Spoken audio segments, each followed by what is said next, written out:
耗时16年，投入100亿美元，美军电磁炮项目宣告下马，这因中国有可能早已列装吗？敬请关注本节目了解详情。据环球时报援引美媒防务时报的消息称，在经历了16年的研究之后，美国海军最终决定终止对电磁轨道炮的研究。军方承认这一技术有重大缺陷，目前尚不能实现实用性。不过，虽然美军不干了，但中国在坚守电磁炮项目，且最有可能列装。据了解，美国共进行了2项电磁武器研究项目，截至目前已投入150亿美元，几乎相当于福特级航母的成本。从美媒的报道中来看，在耗时16年并投入了100亿美元后，美军电磁炮宣告下马的主要因素似乎是因为中国可能列装而造成的，但实际上其中的因素有很多。中国在该领域的研究成果大于美国只是一小部分，但是美国媒体现在得了一种什么事情都要扯到中国的一种怪病。那么美国海军现在为何要把坚持了16年且花费颇多的计划暂停呢？真要究其原因的话，排除中国因素，剩下的无非就4点。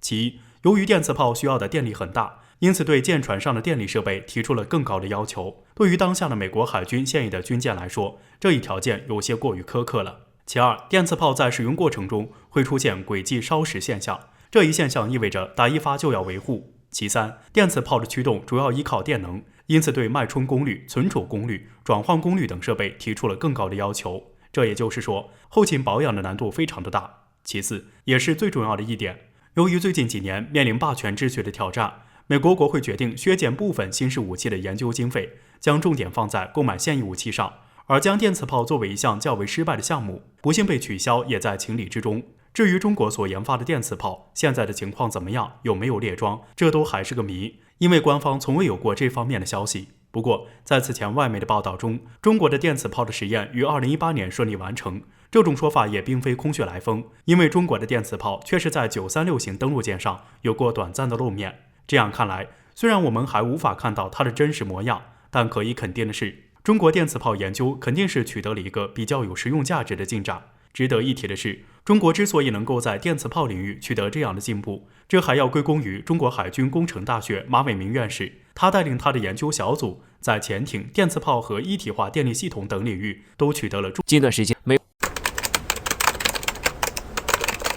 印度核潜艇高调挺进南海，为何而来？为什么俄媒的报道揭穿了印度的老底？在6月5号的时候，有网友在社交媒体上曝光一艘核潜艇进入马六甲海峡的照片。这艘核潜艇处于上浮状态，经过辨认，这艘核潜艇其实是印度海军唯一的现役攻击型核潜艇查克拉号，并且标识这艘核潜艇正在向南海方向行进。印度核潜艇高调进南海，究竟想干嘛？值得注意的是，这艘核潜艇并非是印度自己造的，也不是买的，而是从俄罗斯手上租来的。从国外租借核潜艇，印度开创了先河。这艘核潜艇原本是俄罗斯海军971型核潜艇猎豹号。2011年12月10号，印度与俄罗斯签署协议，这艘核潜艇于2012年以20亿美元租赁给印度海军，为期为10年。印度媒体立马开始吹嘘，称其42天的归国航程中曾悄悄进入南海以及中国周边海域，但是却没有遭到中国海军的逼近，这说明中国军队没有发现这艘核潜艇。因此，这艘核潜艇的性能十分优秀，而这艘核潜艇的印度舰长甚至扬言，我们能战胜周边任何对手。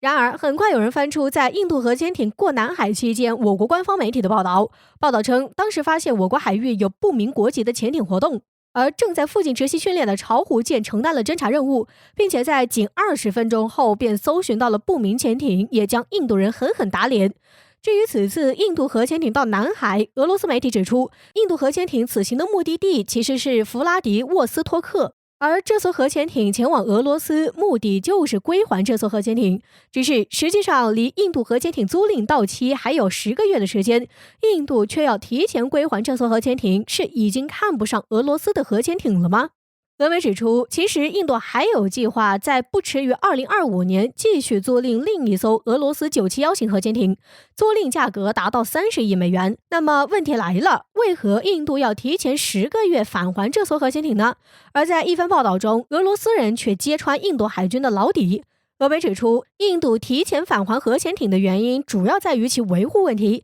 印度海军认为这艘核潜艇电力系统出现老化问题，并且很难维护，只能将其提前返还给俄罗斯人。换句话说，印度海军其实没有维护核潜艇的能力，并且把这艘核潜艇已经越搞越糟了。虽然说还有10个月，但是印度海军意识到这10个月要维持这艘核潜艇所需的成本远大于10个月的租赁费用，于是干脆就提前归还了。有意思的是，不久前印度海军还宣称自己要造24艘潜艇，其中包括有6艘攻击核潜艇。这些计划中的核潜艇建成恐怕都很悬。战略核潜艇作为现代战争中3位一体核战略的底牌之一，一直是各国关注的核心问题。然而，就在最近，美国海军却突然发现，最担心的事情还是发生了。中美海军的制造成本已经无法直视。在当地时间6月7号，美国海军官方媒体海军学院新闻网对外报道，美军新一代战略核潜艇首艘潜艇哥伦比亚号的成本暴增，相关费用上涨了约6亿美元，这让美国海军的经费捉襟见肘。为此，美国海军将在2022财年的预算中重新提报军费支出，用于支撑美国当前核战略中最重要的一环。据该媒体指出，随着这一次预算的上涨，美国这艘潜艇的单艘造价达到了惊人的150亿美元以上，折合人民币近1000亿。如此夸张的价格引起了美国国内一些媒体和机构的不满，认为现阶段美国根本不存在继续核潜艇研发的问题，如此庞大的金额不断砸在哥伦比亚级核潜艇上完全没有必要。作为新一代战略核潜艇，哥伦比亚级被美军给予厚榜。首艘潜艇哥伦比亚号从去年10月份开始建造，当时预计的